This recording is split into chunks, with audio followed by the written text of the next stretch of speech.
नमस्कार। चलिए आज एक बहुत ही खास आध्यात्मिक सफर पर चलते हैं। एक ऐसी यात्रा जो हमें भगवान शिव के उन 12 सबसे पवित्र और शक्तिशाली ऊर्जा केंद्रों तक ले जाएगी जिन्हें हम ज्योतिर्लिंग कहते हैं। ये सिर्फ मंदिर नहीं है, बल्कि ये वो जगहें हैं जहां भगवान शिव खुद रोशनी के एक अनंत स्तंभ के रूप में प्रकट हुए थे। तो तैयार हो जाइए इस रहस्य को जानने के लिए। तो सबसे पहले ये समझते हैं कि ये नाम ज्योतिर्लिंग आखिर आया कहाँ से, इसका मतलब क्या है, क्योंकि ये नाम ही अपने आप में एक बहुत शक्तिशाली कहानी कहता है। अच्छा, जब कोई ज्योतिर्लिंग कहता है तो हमारे दिमाग में क्या आता है? क्या सिर्फ पत्थर से बनी कोई मूर्ति? नहीं, बिल्कुल नहीं। इसका मतलब इससे कहीं ज्यादा गहरा, कहीं ज्यादा ब्रह्मांडीय है। देखिए, ये शब्द दो हिस्सों से बना है। ज्योति यानी रोशनी या प्रकाश, और लिंग मतलब प्रतीक या चिन्ह। तो सीधा सा मतलब हुआ प्रकाश का स्तंभ। ये उन दिव्य जगहों का प्रतीक है जहां भगवान शिव अपनी पूरी ऊर्जा के साथ एक कभी न खत्म होने वाले अग्नि स्तंभ के रूप में प्रकट हुए थे। पर सवाल ये उठता है कि आखिर यही जगह इतनी पवित्र क्यों है? इसके पीछे एक बहुत ही दिलचस्प कहानी है, एक ब्रह्मांडीय विवाद की कहानी जो हमें शिव पुराण में मिलती है। और यही कहानी इन सभी तीर्थस्थलों की नींव है। तो हुआ यूं कि एक बार ब्रह्मा जी और विष्णु जी में इस बात पर बहस छिड़ गई कि दोनों में से ज्यादा बड़ा, ज्यादा श्रेष्ठ कौन है।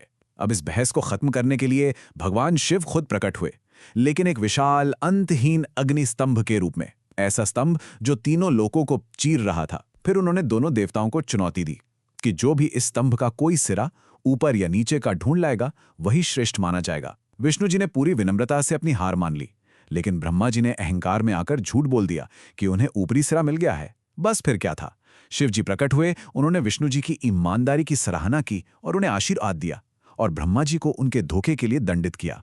और कहते हैं जहां जहां उस दिव्य प्रकाश के स्तंभ ने धरती को छुआ, वहीं ज्योतिर्लिंग स्थापित हुए। तो चलिए अब उन 12 जगहों के बारे में जानते हैं।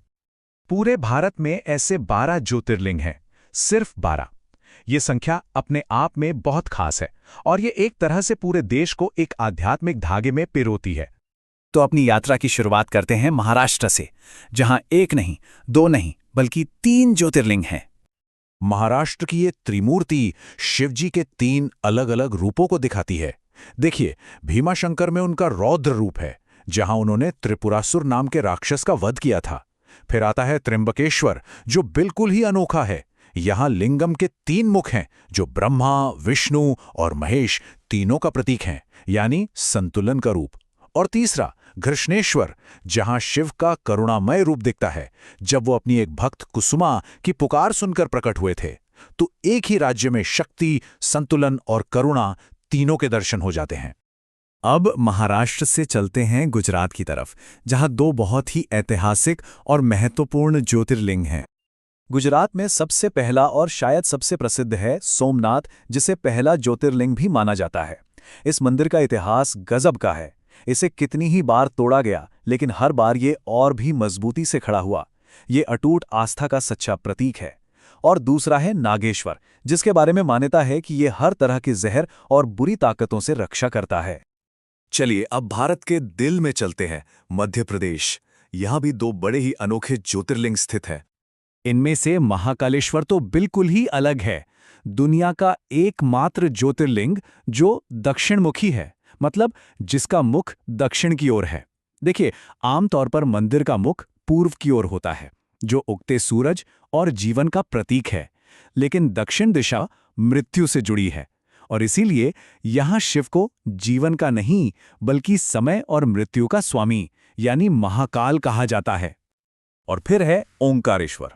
इसकी तो लोकेशन ही कमाल की है। ये नर्मदा नदी के बीच में एक द्वीप पर है, और सबसे हैरान करने वाली बात यह है कि उस द्वीप का आकार ही पवित्र ओम जैसा है।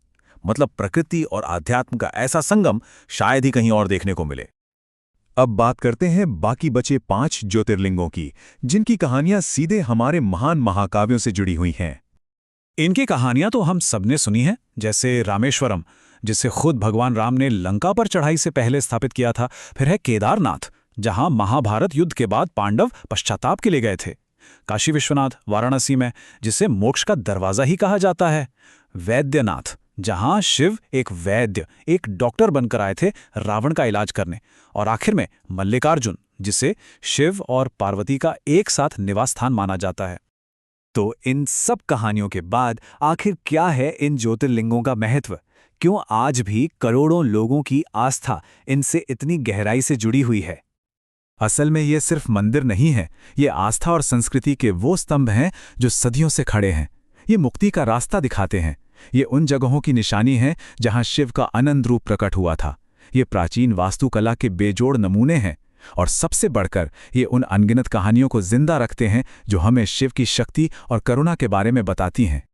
और जाते जाते एक बात सोचने के लिए छोड़ जाते हैं कि ये कितनी कमाल की बात है कि हजारों साल पुरानी आस्था आज भी हमारे देश के भूगोल, हमारी संस्कृति और हमारी पहचान को किस तरह से जिंदा रखे हुए है। इस पर सोचिएगा जरूर।